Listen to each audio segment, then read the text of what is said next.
It's time to sit back and check out the RCWR show with Lee Sanders. Get fun, in-depth coverage and analysis from the latest in professional wrestling in AEW, WWE, NWA, Impact Wrestling, or the world of entertainment. From hit TV shows to your favorite sports like the NBA or NFL. All things music, movies, and beyond, while trying to make sense of this crazy world we live in.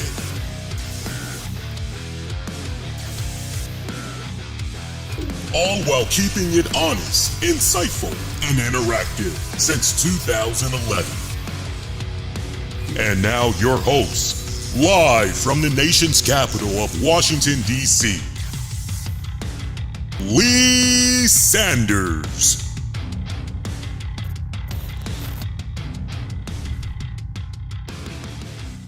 If at first you don't succeed, try again. What is going on, good kind people? Lee Sanders with you all for an all-new edition of the RCWR show. It wasn't me.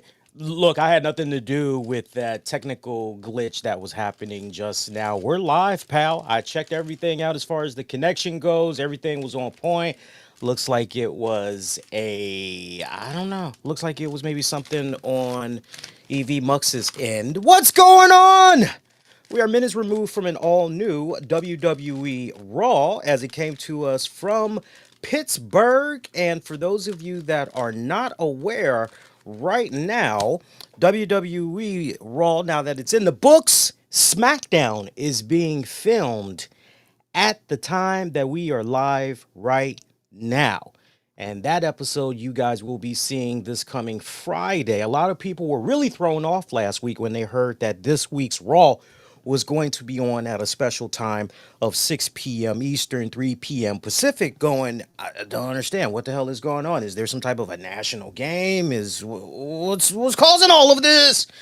And basically, in a nutshell, SmackDown. It was being filmed immediately after Raw goes off the air, thus why Raw was coming on at 6 p.m. Eastern live. And WWE is trying to make sure that going to the 4th of July holiday break, they're making sure that their team enjoys the holiday break. And that is what's up. Speaking of that holiday break coming up, I hope you guys have made your plans. If you have not traveled already, hopefully you are making your plans and you're not going to be procrastinating until the very last minute, because, man, when you do, everybody and they mama is out there on the roads. But if you do happen to find yourself procrastinating on your traveling until that last moment, please make sure to have a lot of patience, stay hydrated, and always remember you're not just driving for yourself, but you're driving for everyone that is out there sharing the road with you. So be very, very smart while you're out there so you can get to and from in one piece. No polls tonight. Normally I have that interactive poll asking you guys, what did you think about this week's WWE Raw? But we're not even going to go through that since it's the holiday week. I would imagine a lot of people are gearing up and everything. Me, I do have plans, but first things first, man, I've got business before pleasure. I've got to get through my final exam for my nutrition class. And then, look, I'm already sitting on an A+ for the class overall. But this final exam, I mean, this bad boy is worth at least 175 points from what I remember. And so, man, I'm looking at that going, if I can just score at least 125, maybe 130, I should be able to hold on to that A+, like for sure. So I'm very, very intimidated right now. I got my final exam coming up for that class this Thursday, as a matter of fact. So I am very, very nervous going into that bad boy. So keep your fingers crossed. But if everything goes right, because I'll know what my final grade is for that particular class, I'll know as soon as I submit the exam, because I have to take this exam in Blackboard. So it's already behind ready to go live at a scheduled date and time. So I'll know what my grade is as soon as I submit the exam, and then overall I'll know what my grade is for the class. But everything goes right, I'll have my associate's degree, and then I get to chill for the rest of the summer. And honestly, get ready to transfer to my 4 year university. That's pretty much it in a nutshell. So, my wife was already asking me, "Hey, what do you want to do as far as the 4th of July?" I said, I don't really know that yet. I'm a little bit nervous. I'm trying to get through this first. Let's talk more about that later, okay?" And she's like, "Yeah, okay, sure." Like, "What are you doing right now?" Like, "I'm watching WWE Raw." And she goes, "Wait, that's on right now?" Yes, it came on at a special start time. We're going to talk about fallout from tonight's WWE Raw. And I definitely want to address all these reports that's going on about CM Punk, the different articles that's being put out there about CM Punk and calling him a hypocrite and all of that. We're definitely going to tackle that. So you picked a really good night to tune in and everything. So some interesting developments in regards to tonight's WWE Raw, which is now 48 hours plus removed from Night of Champions. I appreciate greatly those of you that had joined me for that Night of Champions post show that we did. I had a lot of fun doing that. I was checking out the numbers for the live stream, not too shabby. I was checking out how the audio version did for on demand and the downloads. Loved it. You guys are representing as always. Mad shout out to those of you that were checking out the Night of Champions predictions and preview. I am starting to get into this trend now and I think I stumbled across something really nice because I know that a lot of my friends and colleagues, when they do their predictions, they make it long and drawn out, and that's fine and dandy. But I've now gotten to a point, especially as I'm getting older, it's get to the point. And so I think going forward, as far as the future of our Call That Match editions portion of the RCWR show, where we're offering match predictions, preview, and all that, we're going to keep it as short. So if you guys are not aware, past couple of times that we've been doing match preview and predictions, we've been making it be a point to get it all out the way in 3 minutes or less. Boom, boom, boom, boom, boom. And so, sounds easy, right? Not so fast. It can definitely present a lot of challenges, but I've been finding my right groove with those things. So we're definitely going to continue to keep that going and everything. But yeah, Night of Champions was over the weekend. I still stand behind my thoughts overall on the event, which, if I'm not mistaken, I gave the overall Night of Champions event a 6.5 out of 10. I promised you guys I was going to go back and revisit the CM Punk John Cena match one final time. Was it a good match? Yes. Yes, it was definitely a good match. But as far as comparing it to what they did in the previous years, it wasn't bad, but it wasn't exactly 5 stars, match of the year, candidate material, nothing by any of those. It was a nice little, if this really is the final time, it was a nice little bookend for what it was worth. Nothing more, nothing less. It's like I said on the post show. For two guys that's nearing age 50, it went down exactly how I thought it was going to play itself out, all things considered. So we're fresh off the heels of Night of Champions going into tonight's Pittsburgh edition of Monday Night Raw. Solid developments going towards the Evolution event that's going to be happening in about 2 weeks' time. Not to mention, we build up a little more momentum heading into the Saturday night's main event. We found out another match that got announced for that Saturday special. Also got a little bit of development as far as SummerSlam goes and everything. Even a bone was tossed to this week's SmackDown and NXT respected rosters as well. So as far as storyline match development goes, as far as advancements go for this week's Raw, this episode definitely hit a lot of those points. Let's start off with the whole Liv Morgan and her being injured. we were here on Night of Champions, the post show. And I said to you guys, looking into the crystal ball and everything, thinking about that Evolution pay per view that's going to be coming up. You got Roxanne Perez that's right there. My whole argument, my whole point was why not make her be the interim tag team champion? Let her slide on in there on behalf of Liv Morgan. Let her defend those tag titles with Raquel Rodriguez. And I even jumped a step further. I didn't just stop there. I went a step further and I said, yo, if you want to do something really, really cool, why not do something as far as a little bit of a tournament goes? And I even said some of you guys may be a little bit cautious because we've already done the king and queen of the ring tournament. Now, wow, we're getting ready to do another. And I told you guys I'm very aware of that, but maybe we could do some type of a scenario where a number one tag team somehow materializes on SmackDown. Somehow one materializes on NXT. Hell, maybe we can even toss a bone to the cats over there on Evolve. And when it's all said and done, we get ourselves a nice little fatal four-way tag match there for the titles where the women's tag champs, they got to defend them. And wow, what a difference a weekend makes, because we get to this edition of Monday Night Raw.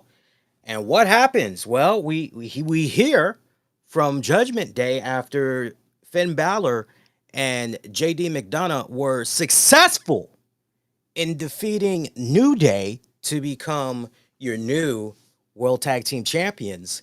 They approached Adam Pearce with the idea of letting Roxanne Perez step in for Liv Morgan.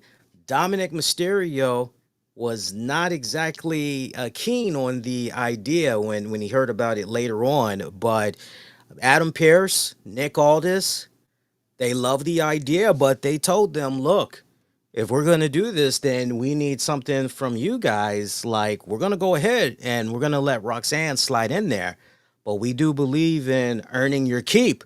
So Roxanne, she's going to have to team up with Raquel and going to have to defend those tag titles against a team from NXT and against a team from SmackDown. So almost on the money there. I was almost on the money there. A couple of things that got tweaked a little bit there, but great minds think alike. So we got that. That's going to be in the pipeline. So that should be fun. Now the question becomes, okay, who from SmackDown, who from NXT could possibly advance and all of that. Looking over on the SmackDown side of things, I know they're continuing to tease the eventual partnership, let's call it that, between Charlotte Flair and Alexa Bliss. I don't think they're going to be the ones that's going to come out of SmackDown and advance to that match. I'm not quite seeing them. I actually would be quite taken back if it ended up being them.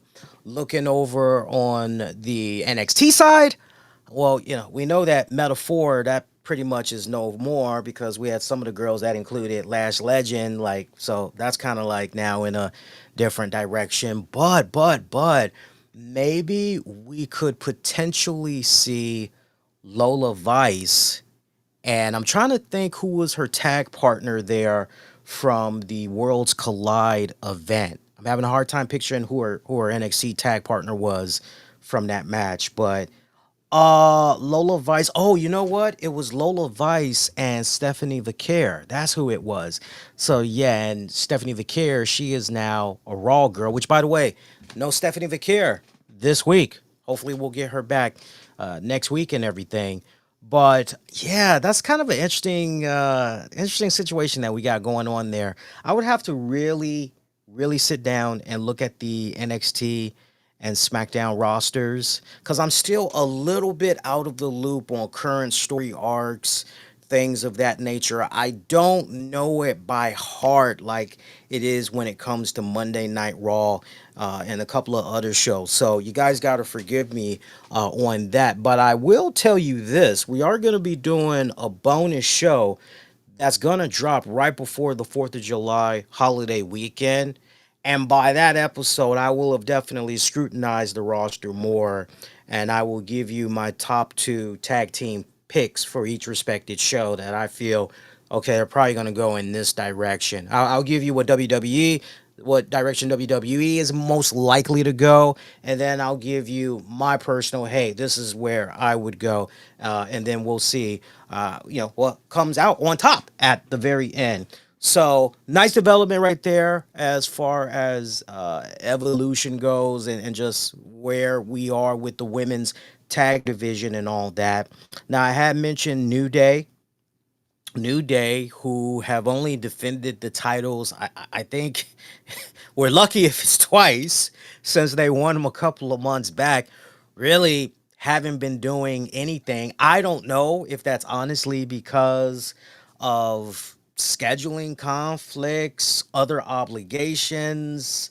Your guess is as good as mine. I really hate to speculate. I really, really do, but I actually feel for the New Day because it just seems like until we're told differently otherwise by Xavier Woods and Kofi Kingston, I can only talk about how the optics look from a distance. And the way the optics look right now, it's, well, WWE Creative never really did anything with these guys.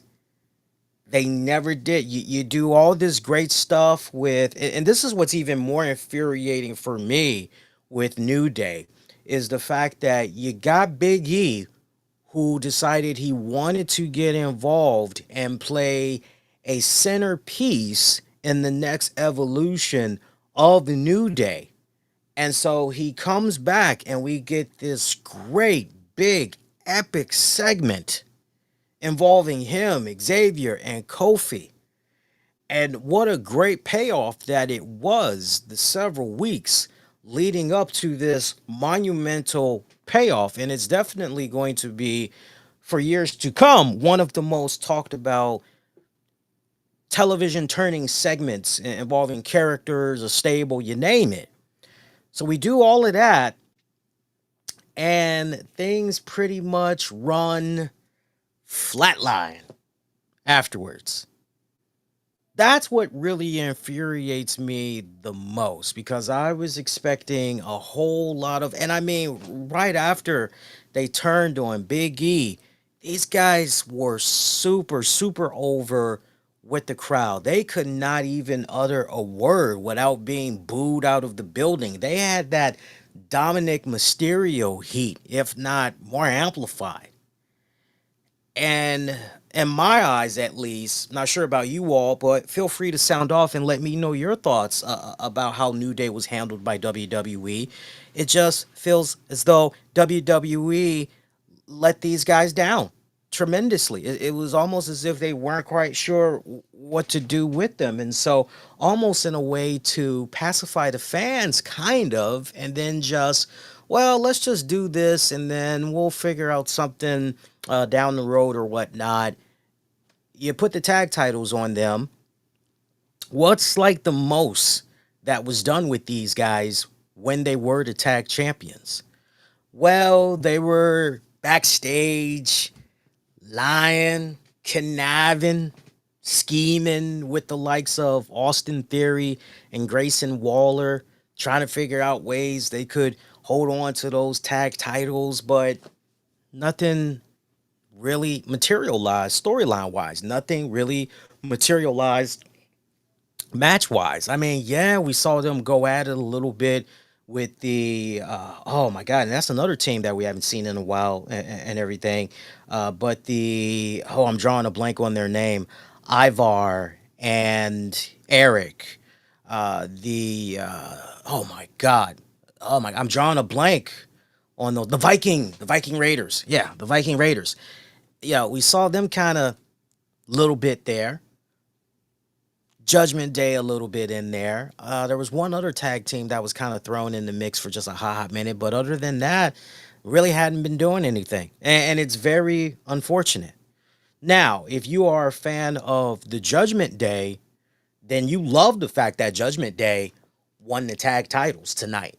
You love that from the standpoint of with all the heartache and turmoil that has been happening with Judgment Day, just bad strings of luck Whatever is going on with Dominic, not clear just yet. Okay, whatever.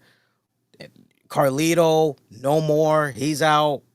We didn't even get to see Carlito have a proper send off. That sucks. Then we got Liv Morgan out with the injury. You're going, damn. And so somehow, WWE has looked at some of these challenges that's come before this respected stable and gone, no, we can still make this work. This still kind of plays to our advantage storyline wise, looking at what's been happening with the Finn Balor character and Finn Balor trying to take control of Judgment Day again, almost kind of get it back to how it was originally, pretty much when they kicked Edge out of the group, right? I mean, let's be for real. So right down to the point, we even got Finn doing a whole little campaign slogan. Listen to Finn, you win, right? So Judgment Day bringing home tag team gold for the men. We got Raquel still able to claim ownership there of the women's tag titles. Roxanne gets to slide in there as the interim co-tag champion, so she's going to be able to hold it down. So, I mean, Judgment Day, they are winning right now, right? So it's balancing itself out pretty good. So if you're a fan of the Judgment Day, you like what you're seeing right here, and it definitely feeds more into the narrative here. So was talking about all that stuff there with Roxanne Perez. Judgment Day did officially take a vote on whether or not Roxanne was officially in the Judgment Day. Raquel was the only one that was like, yo, we can't do Liv like this. It's pretty disrespectful. Even Dom was going, I don't really know about this. I want to talk to Liv Morgan first. Bálor putting the pressure on Dom. Dom saying, well, right now it's a tentative yes. Pretty much Raquel was the odd one out, to which she says to Raquel, you better hold up your end when it comes to defending these titles. So, it makes it, hindsight being 2020, it just makes me wish that much more the reason why Raquel should have gone over on Rhea Ripley. But then we kind of see how things played itself out on Raw tonight, where Rhea decides she wants to get into the face of Io Sky and letting her know that she's ready to take her on for the women's championship. I believe this is going to be at SummerSlam. I believe. I'm not really sure. And you know why I'm not really sure? Because I love Io. I love Rhea. But man, the promo that the girls were involved in tonight, it was one of the most uncomfortable, one of the most shaky talking segments I have seen from both women in a long time. Io just seemed like she was out of her element. She seemed like she was struggling big time on the microphone. God bless that Pittsburgh crowd that was in attendance. If they ever wanted to chant what, they had every right to do so, but they did not do that to Io. They were showing her great respect while also at the same time showing great restraint. Rhea, meanwhile, she's getting a little bit of golf claps going on, but it was not one of her best promos. She kind of seemed as though she was almost a deer in the headlights. And I understand within reason why Rhea was kind of struggling here, because this is almost one of those type of deals where you could say, well, not for nothing, but Rhea is dealing with someone that unfortunately does not fluently speak English. And so she's only going to get but so much out of that person. Rhea is really going to have to be the one to carry all of the load there. She's going to have to carry them both. And, I commend Rhea for stepping up to the plate there and all of that. but Rhea was at a great disadvantage here in regards to this segment. Now, some of you guys may say, well, Lee, how would you have maybe the segment still has to happen with these girls? How would you have maybe done this segment? Simple. I would have had Michael Cole or Corey Graves just to switch things up. I would have had one of them sit down and basically conduct a and moderate a one-on-one interview with both women.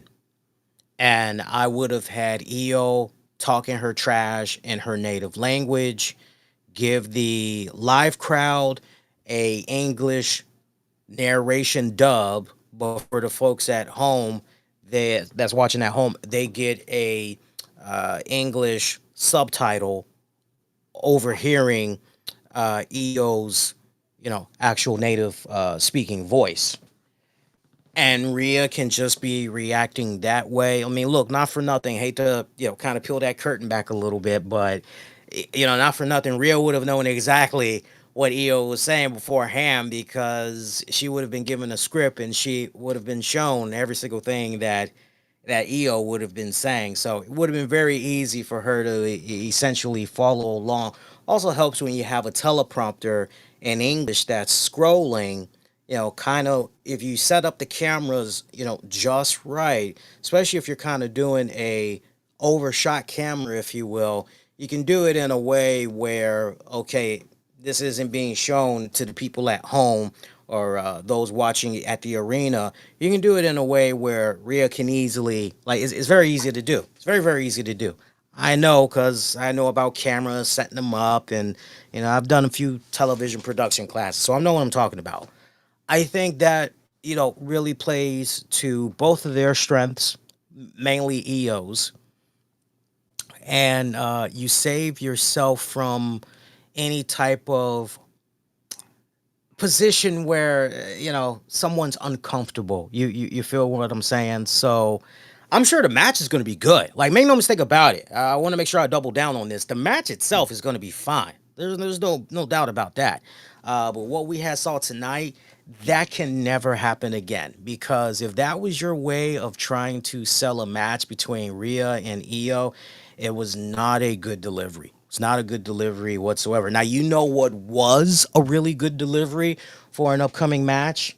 The new Goldberg package that was shown on tonight's Raw. I enjoyed seeing the highlights. And what was the band that was playing the song? I think it was three days down, or I can't think of the name of the group right now. I believe that was their name.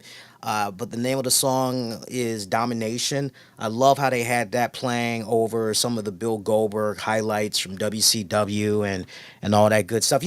Quick sidebar. I didn't see anybody else mention this.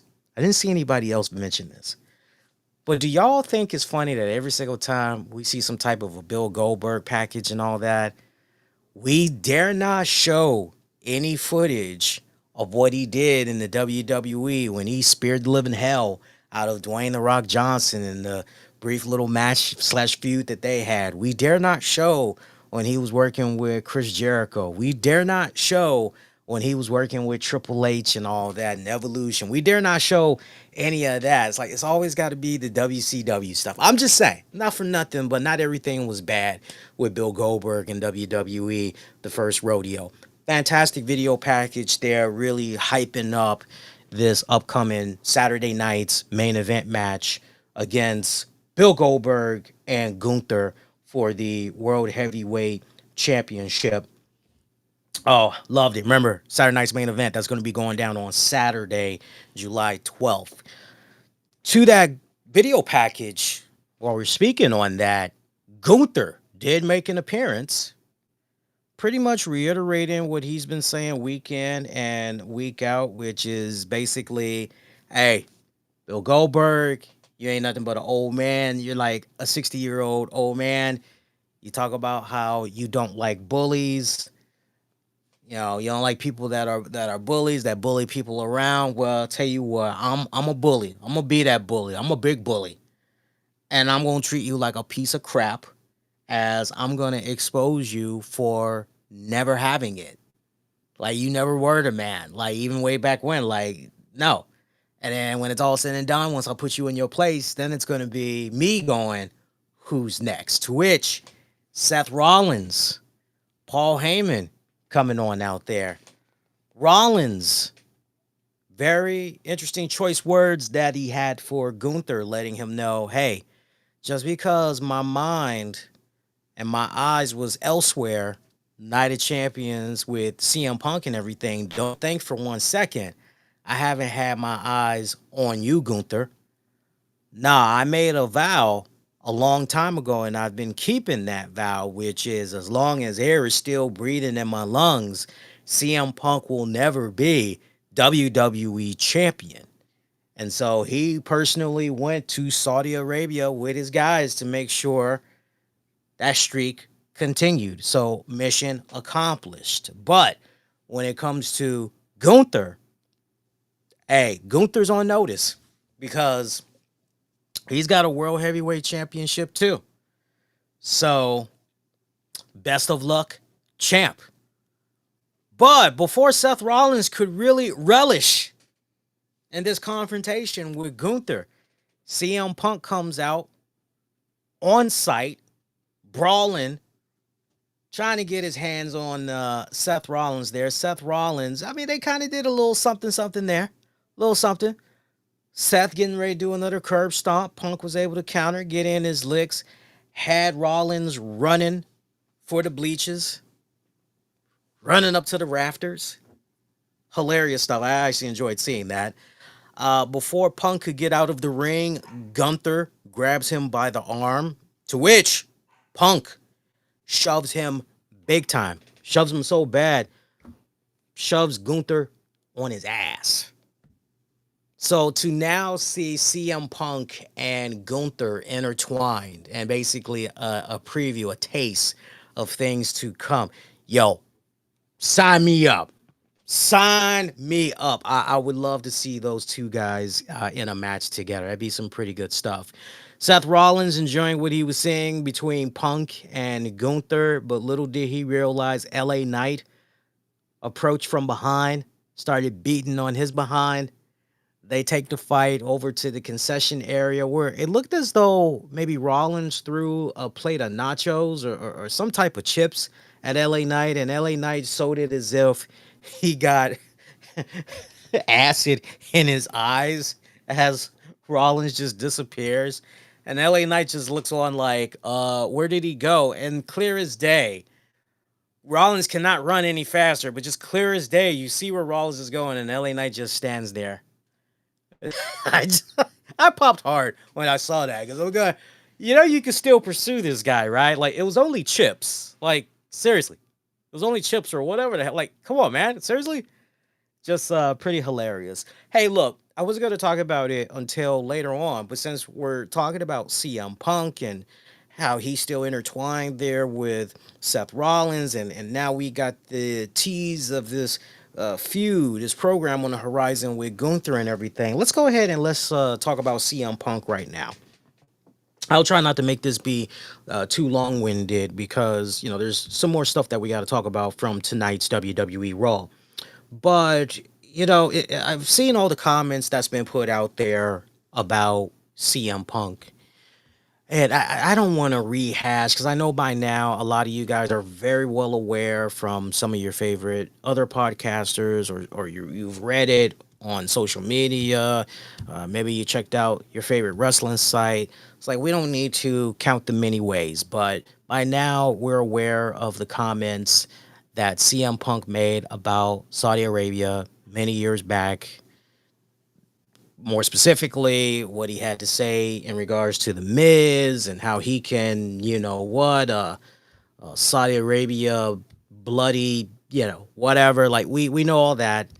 We know about the appearance that he did on a show and the question about how much Saudi Arabia money would it take for him to do a WWE show out there, like all of that.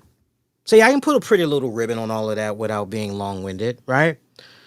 And so now we've got all this stuff that's being put out there about CM Punk, a hypocrite, CM Punk talking out of both sides of his face and all this other crap. Like right down to the point we even had Ryback chime in. Of all the people to defend CM Punk or come off as if they're defending CM Punk, Ryback jumps out there with some comments of his own. Now, we had Brandon Thurston of WrestleNomics.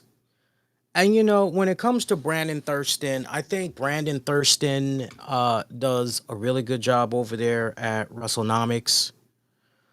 Look, when it comes to understanding and following the money of some of our favorite wrestling promotions and all that, Brandon Thurston and crew, they do a phenomenal job in providing really great stats, really, really great analytics, making it all connect. When it comes to understanding stuff that's happening from a legality standpoint, they do a phenomenal job in really simplifying it, breaking it all down and everything. But they're the last people that I'm thinking about when it comes to, CM Punk and what's happening with him kind of going back on his word with Saudi Arabia and all that other stuff. So apparently Brandon Thurston, who does work from time to time over on the Post Wrestling website and everything, he does this article and he titles it, Opinion from Defiance to Dignity, CM Punk's redemptive turn toward nihilism. Hopefully I'm pronouncing that right. And if I butchered it a little bit, I apologize in advance. And it's a rather, lengthy article, semi-lengthy. I would say you'd probably be done with it in about maybe 7 minutes or less. So he puts out a post saying new and inspiring moment of self-realization in the kingdom of Saudi Arabia as CM Punk courageously aligns himself with a visionary government that criminalizes being gay and occasionally kills its critics. To which Ryback quote tweets Brandon Thurston and says the following, quote, "I've had my issues with Punk, but I don't see him as a sellout. He returned to do what he loves and to make money, much like you're doing by writing critical think pieces about others for clicks. WWE is a global business, and working at that level means navigating complex deals, personal beliefs, and public perception. His apology wasn't about abandoning values. It was about how he expressed them publicly in ways that hurt professional relationships." That's what Ryback had said. To which Brandon quote tweets Ryback and says the following, "I've given it some thought, and I do see your point. In today's global marketplace, partnering with murderous for 50 million per show is unavoidable. Everyone's doing it, so it's okay. Calling that blood money, even if fair, is rude and more importantly, bad for business." Now, for those of you that's curious whether or not Ryback had something else to say there, I'm looking right now just in real time, and it looks like no, that's it. Ryback had nothing else to say in regards to that. So, where do I stand in regards to all of this? Well, it's quite simple. I'm going to answer this without being long-winded, but I want you guys to just stay with me here. Any longtime listener knows the following that I'm getting ready to say, which is, if you're going to be putting something out there for your followers to consume, I don't care if it's a video on whatever platform, if it's a blog or article that you're getting ready to publish on some site, or you're getting ready to put some thoughts out there on one of the social media platforms. My golden rule has always been, take a moment, Just take 1 minute. Look over what you just wrote. Look at what you're about to say.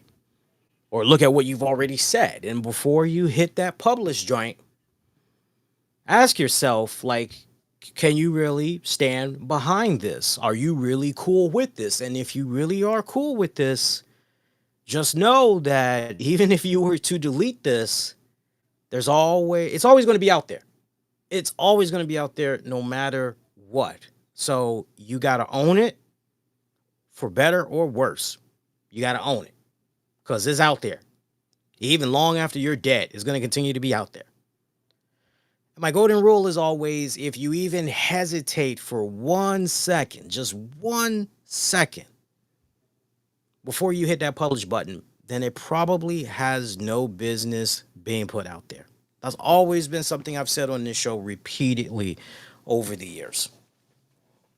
Always. I myself have been a victim to that. Very, very seldom as I've gotten older, very seldom I fall victim to my own advice that I put out there. Hey, we're all not perfect. Not for nothing. There was a post that I had put up several weeks ago, and I might have been justified in how I felt when I put that post out there. But guess what? I really should have kept that more in-house and just handled my business accordingly. Right? So with what CM Punk put out there at the time, it is a prime example. See, they teach us this, not for nothing, but they teach us this when we are in media, when we are particularly trying to get into the journalism industry and all that. They teach us how, hey, be very, very careful about what you put out there on social media because it has a way of being a boomerang. Yet some positive things can come from out of it, especially as far as a clicks, engagement, picking up new followers. Yeah, sure.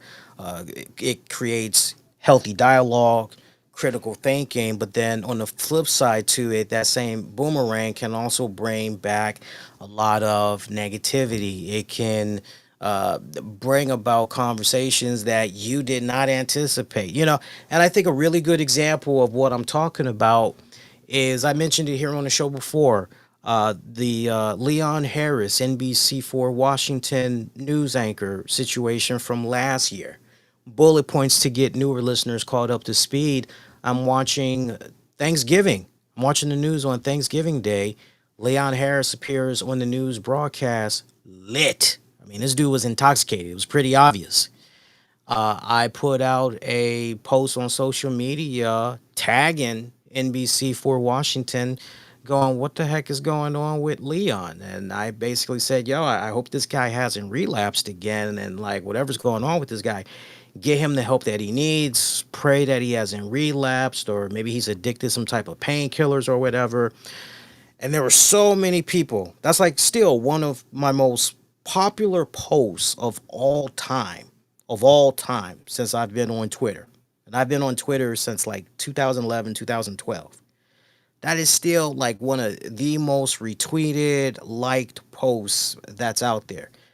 There were so many people that had the same concern that I did. But there were also people that looked at what I had said and they thought that I was trying to cut a man down. They thought that I was trying to hurt this man's image. Some people felt that, never mind that I'm black, some people felt that I was bringing down a black person, right? Other people, no, he had a stroke. The hell with what you said. The hell with, whatever signs, whatever past, like the hell with, right? So I had to deal with whatever was coming my way when it came to that post on social media. In the end, I was right because he did a recent interview where, very, very recent, like maybe in the past month and a half, he came clean and admitted he had a few drinks before going live on the air. In the case of CM Punk and looking at what he put out there on social media, that's legit how he felt at that time. That is what he thought about Saudi Arabia. That is what he thought about the government and just the whole 9 yards. And you go, okay, yeah, cool. All right, mad respect. And when you think about the CM Punk character is like, for me, up to this point, the CM Punk character has always been a updated version of Johnny Cash, just Johnny Cash of wrestling. I always looked at CM Punk as the Johnny Cash of wrestling, as far as wrestling rebellions go and all of that. And that's how so many people, okay, hey, this dude is like, man, F racism. Okay, cool. Hey, man, equal rights, marriage rights. You want to adopt a kid, it shouldn't matter if you're gay, if you're trans, no matter what's going on with you in the LGBTQ community. Like, you got rights just like everybody else. The hell with what other people say. Like, all these great things about CM Punk and how he steps up to the plate and all that. I still remember the one joint in AEW where I think he held up a flag or something, and he was like, you know, trans rights, equal rights. Trans have rights too. And I just remember going, all right, Punk, that's badass. That's what's up, right? Letting it be no doubt what direction he goes in and everything. So if you've been following the career of CM Punk that long, right? You know what this guy is about. So yeah, it's probably gonna come as a little bit of a whoa. This guy is now going to Saudi Arabia after everything. He's going to Saudi Arabia and he's whoa. This is a hard 180 from the CM Punk that I've grown up on. What gives here? He's almost coming off here like a hypocrite. What's going on? What's happening with CM Punk, make no mistake about it, is a prime example of the consequences of always being outspoken, always waving that moral compass, waving that flag. It's a prime example of putting out there too much on social media of your own personal thoughts, your own beliefs. Because when you put too much of yourself out there to your fans, who are consumers, because they're consuming what you're putting out there on social media, yeah, guess what? When you do a 180, like with what CM Punk is doing with WWE, whoa, wait a minute. What the hell? What? Damn, what's this dude? Whoa, what the hell? Damn, it's like that. It's a prime example. I remember there was a FaceTime with the Pros event that I went to a couple of months ago. And one of the things that was talked about was how journalists, how they navigate the waters on social media without letting their personal thoughts be known. Like, especially when it comes to talking all things political and all that. And it's just like this. I thought maybe it was an unsung code or something along those lines, but no, it's like when you get into that respected industry, there is actually a written code that, hey, when it comes to touching upon subjects such as sex, politics, religion, like we can't, we cannot put our thoughts out there because it is our job to just present the information and present it in a most unbiased perspective as possible. It's not our job to try and dictate to people, hey, this is the side you should choose, or you should look at it from, and you should consume it from this standpoint. Like we got to be neutral in what we're reporting and what we're covering. And I hear you loud and clear when you say, man, good luck with that in 2025 and beyond, because that's like, it's really, really hard. I hear you. I hear you. So for CM Punk, what he said way back then, look, I don't question for 1 minute. That's legit how he felt. I don't question it for one little bit. But guess what? Sooner or later, what you say in the past will come back like that boomerang I mentioned earlier, and it's going to hit you. So the boomerang that he got initially when he put those comments out there about Saudi Arabia, yeah, fuck yeah, CM Punk, yeah, you tell them, yeah, don't take no shit from nobody, man, yeah, fuck that country. A lot of praise, a lot of likes, a lot of retweets, all that good stuff. Oh, my hero. But sooner or later, that boomerang, there's good, but there's also bad with that boomerang.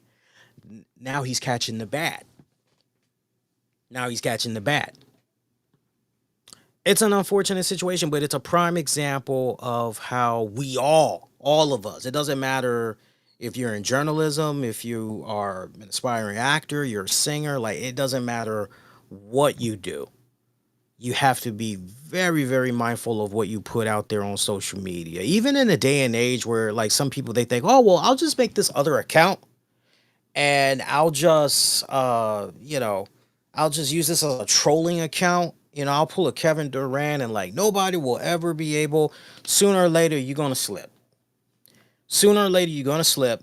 And the next thing you know, real information about you is going to be out there. And then everything's going to trace back. That's just how it is. That's just how it is. I believe that there was more at play here. I'm sure it was a situation where CM Punk, for however many years, he felt the way that he did about Saudi Arabia. Let's not forget, CM Punk came back to WWE a couple of years ago, and they're currently having very proactive conversations with him as far as inking out a new deal goes. But if everything does not work out, then November of 2026, that's pretty much it for CM Punk and WWE. But I highly doubt that's going to happen. Okay?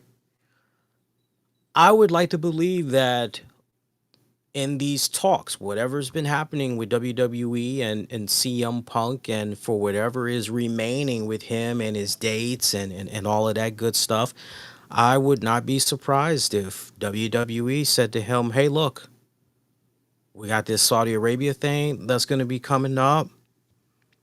We know how you may personally feel about, but look at it from this standpoint. And it's something that we have said on this show repeatedly over the years, which is, yo, these Saudis and the amount of money that they are willing to pay to be entertained, especially if the Saudi prince is going, I want to see this person on this show. And you got to do whatever you can to make that Saudi prince happy. You got to do whatever in your powers to. I'm sure that the powers that be said to CM Punk, dude, you do not want to pass up this payday. This is a huge, huge payday. This payday alone, you ever decide you want to have a kid, as far as their college goes, man, they'll be all right for the first couple of years. Or they got a free ride off of the Saudi appearance. Like, go ahead, do it. Let's not forget, and how soon we forget. We're so quick to mention CM Punk. But how soon we forget that HBK, Shawn Michaels, a man who I interviewed a long time ago, and I asked him, hey, if Triple H ever asked you to come out of retirement because he wants you to do the honors for his final match, would you? And Shawn was like, well, I don't really think, but I'm always willing to bend the ear. I'm always willing to listen, but I'm retired. Shawn Michaels came out of retirement for that sweet, sweet, sweet Saudi Arabia money. We have seen people, look, even Sami Zayn, somebody we thought was never, ever, ever going to do anything in Saudi Arabia. Even Sami Zayn eventually did something. So to see all these people and think for even a second that CM Punk somehow is going to be immune to that, that somehow he's going to look, as much of a big fan that I am of Johnny Cash. I just mentioned him not that long ago. The worst thing that could have happened to Johnny Cash, one of my all-time favorite country singers, the worst thing that could have happened to him was the fact that he got commercialized. That so many people wanted to tap into that brand and essentially whore it out for their bottom dollar. Not everything Johnny Cash did, when he really started whoring himself out there, not everything was good. It's funny I'm mentioning Johnny Cash because I just recently saw him on an episode of Columbo titled Swan Song.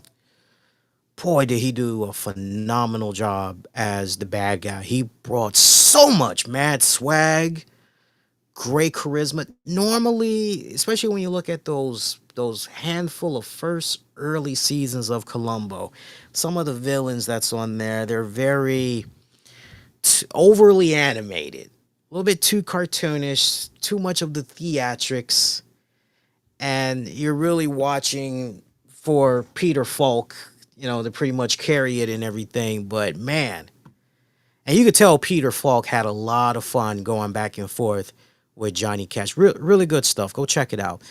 Somebody had mentioned to me on social media, if you enjoyed him on Columbo, he had an appearance on Little House on the Prairie, and he was a bad guy on that one too. Like, go check that out. I'm like, oh, okay. So I now got some homework to do. But do you feel where I'm coming from?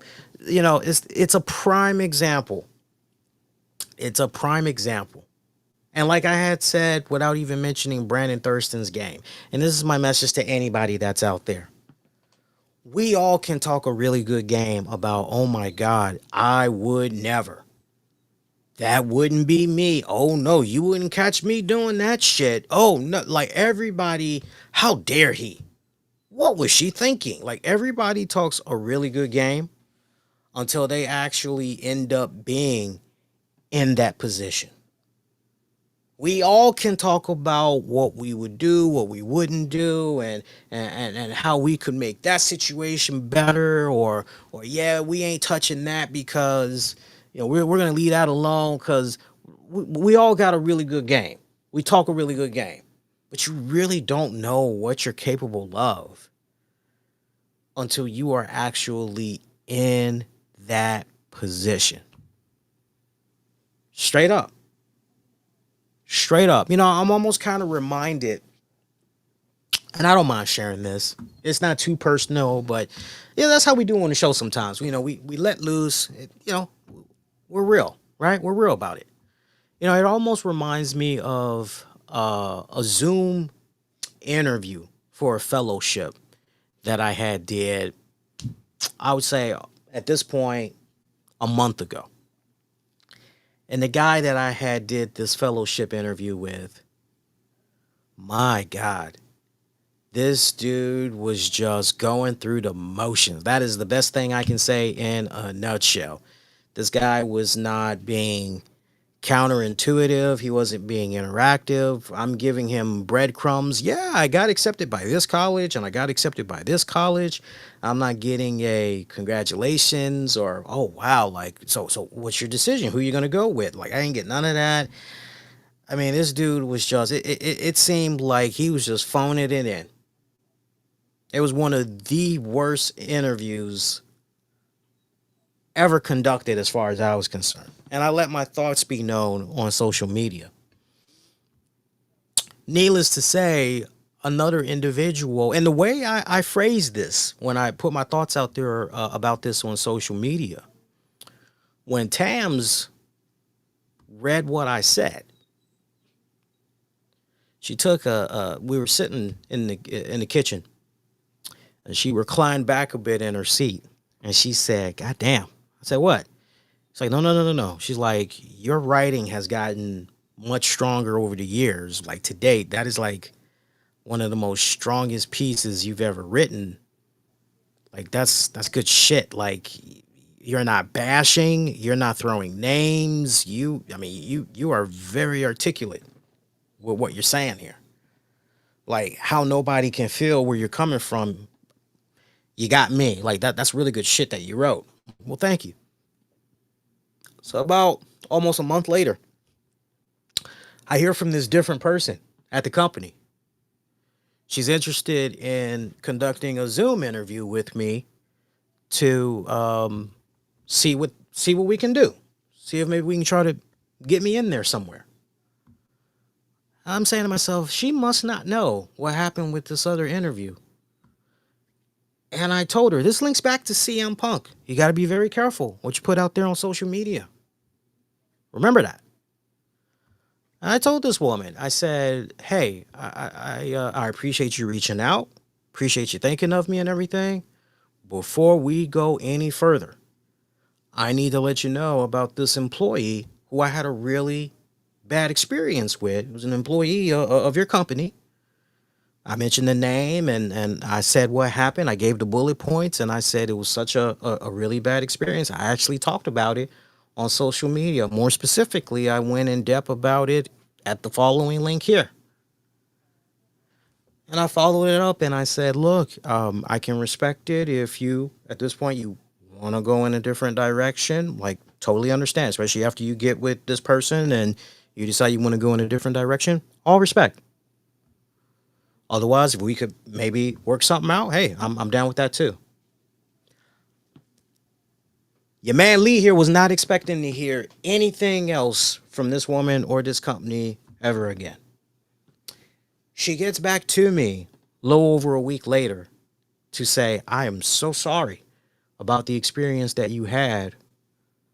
That, take from me, like, that guy does not represent what our organization is about. We're sorry that left you with the impression that you were left with. Nobody should feel that way. You are 100% right to feel the way that you did. And I agree with every single word that you said in your post. And she goes, not that it's related to your post, but that individual is no longer working with us. So obviously something happened where they likely saw enough of his shit and they said, yeah, we about done with this dude. Right?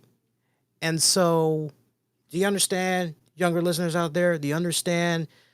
Some people may feel this is kind of too wordy. This comes off a little bit sermon-ish, but there's a reason why on certain topics, right? Because life happens, shit happens, right?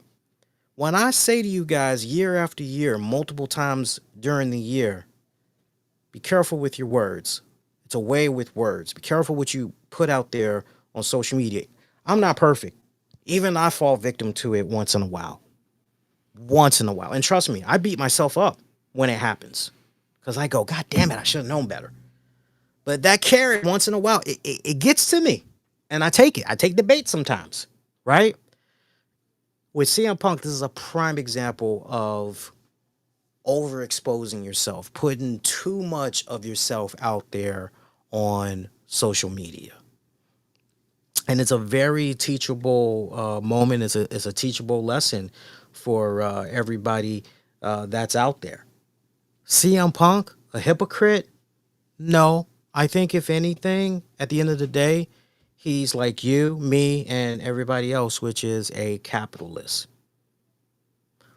I've always been a firm believer. I'm not going to tell somebody how to do their money, how to make their money, who to do business with, who not to do business with. I don't roll like that. I remember when WWE had first announced that they were going to be having this working relationship with Saudi Arabia.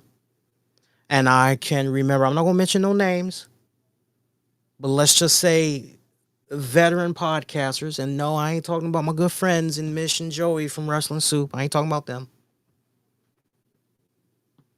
And no, If you were to throw a name in the chat, I'm not going to confirm or deny, but let's just say there was some reputable people. Oh, how dare they? Oh, what are they thinking? Oh, following that blood money. All the people that's dying over there. What about that Washington Post report? How dare? I'm not watching that shit. I'm skipping that. The hell with them.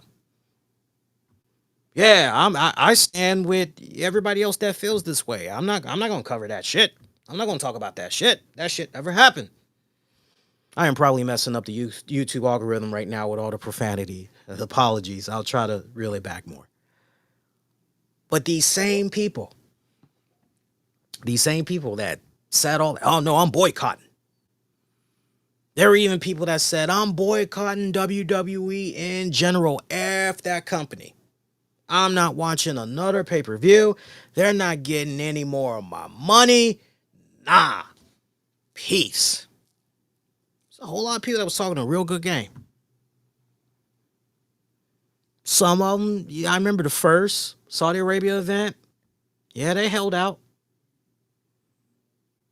That second event came, though. Second year of Saudi Arabia events. Well... And what was their excuse? Well, times are changing, and I had a little bit of time to think about it, and I just feel that... Okay? Oh, man, you should see some of these people when they're confronted. I've seen some that were confronted over the years in their own chat. Hey, you said initially that, oh, man, one in particular got beat red, was actually yelling to that person. Actually yelled at that person. Like, how dare you? Like, it's like, well, you're the one that said, like, why are you being mad at them? They're just bringing up a very valid point. Like, they're just saying something to the effect of your own exact words from a year or two prior. You said you weren't going to watch these WWE shows, and you were like, so what the hell? So who if we're going to talk about hypocrites and like, okay, so you feel me? So that's my thoughts on the CM Punk stuff in a nutshell. So if anybody wants me to elaborate on that anymore, you're more than welcome to. Wrapping up, next little bit of stuff here from Monday Night Raw tonight. Karrion Kross catching up with Sami Zayn backstage. Remember, Sami Zayn getting in a victory there on Karrion Kross at Night of Champions. Karrion Kross pretty livid about it, beating the holy crap out of Sami with a lead pipe. Took it to the body, ribs, and all. Oh, I love that. What was even more cool, I just happened to be following Karrion on social media. And so immediately, I would say maybe it took about 10, 15 minutes. But Karrion put up a really cool video that was like about maybe 45 seconds where it's him and Scarlett there backstage. And Karrion is talking directly into the camera how basically him and Scarlett, they're wanted. And the fact that no one wanted for Sami to win at Night of Champions, and that he hears the crowd, and it was really good. If you haven't seen it yet, you got to go out of your way and check it out. So yeah, you would think that, well, for Sami Zayn, that's definitely going to be it for him for tonight. Like, he's done, yeah, because the main event match of this week's Raw called for Sami Zayn to team up with Penta to take on Bron Breakker and Big Bronson Reed. Well, Sami Zayn would still go forward in that main event tag match, which was pretty damn good. It was actually a really good way to close out the show and everything. Mad kudos to Sami Zayn because he was selling the hell out of those banged up ribs, those banged up bandaged ribs. I enjoyed seeing the littlest things from Sami, like particularly when he was bouncing off of the top ropes to crash into Bronson and Breakker, and immediately he goes to holding his ribs. I'm like, yes, that is what I'm talking about. The art of selling. Yes. I've gotten to a point now, anytime Sami allegedly gets injured, I can now rest knowing that Sami's going to be good. Sami is always going to sell. He's always going to sell it for us. I don't need to worry about anybody else. Like, there's some people I go, God, I hope they remember, and I hope they make sure that, they remember it's the right side that they're supposed to be holding on to that's damaged, and don't go with the opposite. Like, you'd be surprised in 2025 how many of them will mess up and everything. But this was a fun tag match. Braun Breaker, Bronson Reed picking up the win via pinfall and everything. Post match, Penta is checking up on Sami. Braun's waiting for Penta, though. He's waiting for him to turn around. Boom. Hits his ass with the spear. And then Sami gets up, and for all his efforts, he gets a beat down as well. He gets a tsunami. Jey Uso's music hits. Jey comes out there, steel chair in hand, goes to the body of Braun Breaker, gets in on there on Bronson Reed for a little bit and all that. And everything ends with Yeaton sending Pittsburgh home happy and everything. So, now we got Jey Uso thrown into that mix, which is good. Kind of weird what's going on, I gotta say, with the whole Jey Uso Incorporated here, because, and here's where I'm confused. Let me explain to you why I'm a little bit confused here. Because earlier in the night, we had LA Knight get from behind Seth Rollins. And remember, LA Knight, they said he was out indefinitely. Remember, that's what we had heard from a couple of weeks ago, because he had took a devastating beat down there by Seth Rollins, but mainly it was Bronson Reed. So, although I liked seeing LA Knight get a whooping in there, lick or two on Seth Rollins, I'm really looking at this going, no, if anything, you should be getting in some hits in there on big boy Bronson Reed. So I wish we could have, somehow did a little bit of a swap in there, so to speak here. It really does feel like Sami is being propelled, doesn't it? It really does feel like Sami is being set up for bigger and better things. But I love the fact that we've got Sami Zayn essentially still intertwined here with Seth Rollins, and I still can't help but wonder how fine-tuning of storytelling is WWE going to do here with the Sami Zayn storyline. Will Sami Zayn get to become a world heavyweight champion, but Seth Rollins is going to make Sami pay? Because that would be some very fine. Are we giving WWE a little bit too much credit to have that kind of foreshadowing here? Because I'm just going back to what Seth Rollins presented to Sami a long, long time ago, before he even won the Money in the Bank briefcase. He told him, he said, look, you'll be a great world champion and all that, but it's not your time. Not right now. Not yet. It's all about me. And he gave him an offer. He said, look, you can go to SmackDown, you can get yourself a world title shot, but if you stay here on Raw, you're going to pay for it.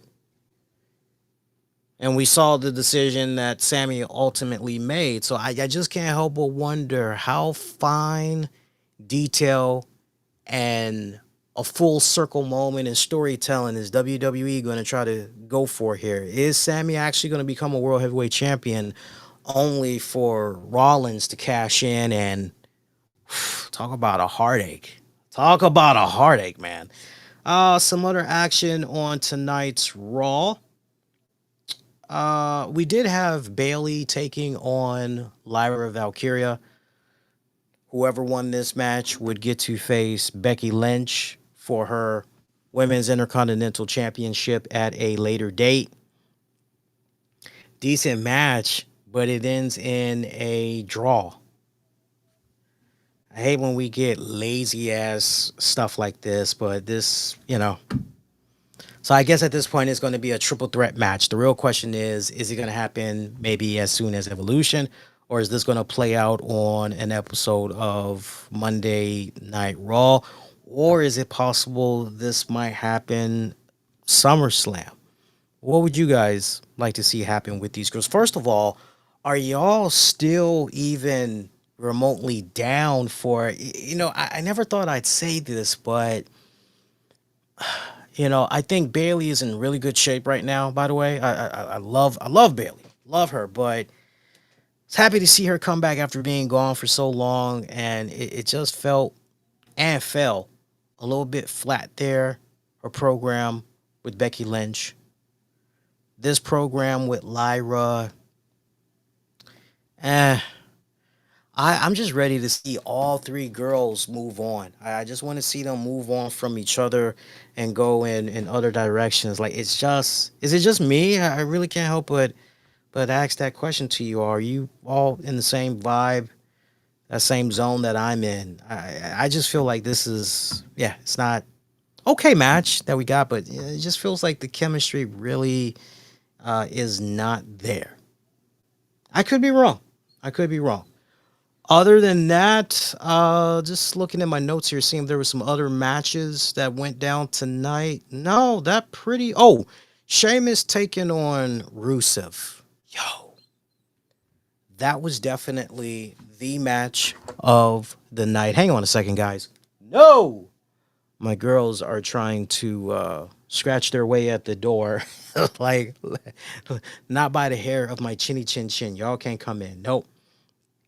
Yeah, Sheamus, Rusev. Boy, this was good. This was good. This was definitely the match of the night, of everything that we had on the card for tonight. This match totally kicked ass. These guys were just slugging it out.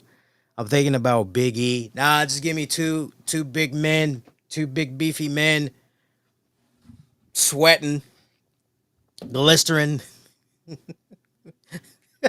Oh God. I wish I never saw that Big E clip. Now that I said that, you guys don't know what I'm talking about. Just look up Big E Goldberg online, and you'll see the video that I'm talking about. It's hilarious stuff. But anyway, I'm looking at this one, and I'm going, you know what? If you were to give me a best of 7 with these guys, like Iron Man match, 2 out of 3 falls, hell, you can do 5 out of 7 falls for all I care. Like, give it to me. This was definitely a damn good slobber knocker, physical match between these two guys. I thoroughly had enjoyed every minute of this. I'm still not feeling the new music that Rusev has been given. I need that old theme back, man. But no, this was a hard hitting match. And quite honestly, this is the type of match that you would expect from both of these guys. They did not hold back. It was a slow cooker though. I'll admit that. It was definitely a slow cooker, but once they really started picking it up, the pace, like, then they was on all cylinders fire. Rusev needed this. We were just talking about him, if not last week, the week before, where I said, yo, kind of like Aleister Black, he's kind of feeling a little bit hollow here. Like, what the hell are we doing? And so Rusev definitely needed this win because, it's not like since he's been back in WWE, he's been on like this great roll. He's been on like this great streak. And now everything's been pretty hollow. He's only beaten up a couple of, small fries here and there. Nothing really substantial. Nothing that holds really big gravitas here. So this was good. Giving him a win over Sheamus, definitely it creates credibility because not only are you going, yo, he held up to one of the hardest hitting mofos on the roster in Sheamus, but Sheamus in his own right, a former WWE champion, right? So that's definitely got some weight to it. Love that. Chad Gable did make an appearance, and I find it interesting that we were talking about Chad Gable and I think Ludwig Kaiser, if not last week, the week before, because Chad Gable made a little cameo. He's got to go away. He's got to get some surgery and all that. And Adam Pearce is going, oh, so I guess we won't be seeing El Grande Americano for a while, huh? And then a couple of segments later, after Chad Gable says his goodbyes to American Made, because he tells the Creed brothers while he's away, listen to Ivy now. So later on during the night, American Made is being interviewed, and all of a sudden, El Grande Americano walks up to them, looks on proud, and then walks away, to which Ivy Now and crew, they go, excuse us, we got to go. Clear as day, it was obvious looking at that body. That is none other than Ludwig Kaiser. I find it so convenient that, the timing, just everything. I mean, we're talking about this some weeks back. We were like, what if Ludwig Kaiser, the body, it's definitely different, but what if Ludwig Kaiser comes in there and he's El Grande Americano? What if he assumes the role? Like, seriously, what if? And now we don't have to wonder any longer. He's now sliding into. I love it. I think that's gonna create even more. It's gonna create even more comedic relief. It's definitely adding a whole new layer to it, as far as I'm concerned. And the best part about it is, if Ludwig Kaiser's mask ever comes off, you'll be able to say, no, that person is not the real El Grande Americano. That person never was the real El Grande Americano. So the character can keep on living, right? So it's a fun little gag that we got going on here. It feels like there was something else that I'm missing that had happened from tonight's Raw, but no, I believe that's just about everything that's covered. I can't tell you how ecstatic I am to see Ludwig Kaiser coming back on TV, even if he is going to be under a max for a little bit. I was really starting to enjoy this guy's work, and then all of a sudden, he just disappeared and all that. So I'm really happy to see him back. Now if we can just get my boy Dragunov back. I miss me some Dragunov. Just when that guy was starting to cook up and everything, he disappeared. And remember, one of the last times we saw Dragunov, he was kind of rubbing elbows a little bit there with the Judgment Day. So it'd be kind of nice if you somehow had that maybe come back full circle. Never know. Well, and then who knows? Maybe with the Judgment Days Finn and JD with the titles, maybe we are getting a foreshadowing of things to come. Maybe Penta and possibly Dragunov. Maybe they might team up, get those tag titles, or depending on, maybe they got some other plans for Penta. Like if anybody's going to be teaming up with Penta, maybe it's going to be Ray Phoenix, but I still feel they need to hold off a Ray Phoenix Penta Luchador Brothers reunion. I still feel they need to hold that off until at least WrestleMania. That's where you really want to get as many eyeballs and all that as possible. So all in all, really the Rusev Sheamus match, that was pretty much your admission to checking out this week's Raw. Other than that, besides what I talked about as far as the movement that's been built towards the Evolution pay-per-view, Saturday night's main event, this coming week's SmackDown, even a little bit of SummerSlam, WWE did a pretty good job here in really setting the pace and, trying to intertwine so many things that's going to be coming just boom, boom, boom, boom, boom over the next couple of weeks. Let's not also forget, as Michael Cole in the game did make the announcement, no sign of Pat McAfee. Pat McAfee, I'm tired, boss. He gone. Yeah, let me just double down on that. When I say he gone, he is continuing to rest up. So honestly, I think at this point, it's probably a situation there where, sometimes less is better. when you have the type of schedule. Look, I was reading an interesting article today where Stephen A. Smith was talking about how he does not mind stepping back and letting more of the basketball responsibilities go to the inside crew. Kenny, Shaq, Charles, and Ernie. Because he's like, hey, I'm happy to welcome these guys to ESPN. I would love it if they can pick up more of the load, and I mean, we saw a lot of Stephen A. this past NBA season. A lot. It was overkill. I will admit that it was overkill, and not everything with Stephen A. Was must watch. Not everything was right. Whole bunch of incoherent yelling and all. It was rough. A lot of it was rough to watch. So, sometimes less is better when it's all said and done. So, I like what we got going on with the fact that SmackDown we're getting less because less is better.